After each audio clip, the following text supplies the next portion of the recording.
sitaenda kucheza huko nje, kwa sababu sasa mmenipea kazi ngumu kidogo ya kubeba hii, na nitabeba hii kwa heshima, na nitawakilisha watu wetu kwa heshima, kwa unyenyekevu na kwa kufanya kazi pamoja na nyinyi.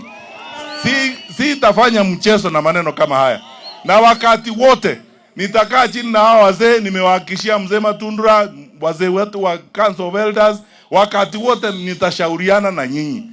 Liwe liwalo, mambo ikifanyika vile inafanyika, nitashauriana na nyinyi. Siwezi kwenda nje ya mwongozo wenu vile mmeniambia niendelee mbele, kwa sababu nchi yetu na jamii yetu inaendeshwa namna hiyo.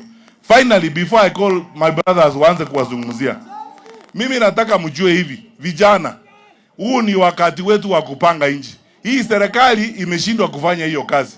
Watoto wetu walienda kwa maandamano 2024, wakaleta mchezo, imekuwa sarakazi, tena wameanza tena mambo ingine ya kuleta violence kwa mikutano kama hii.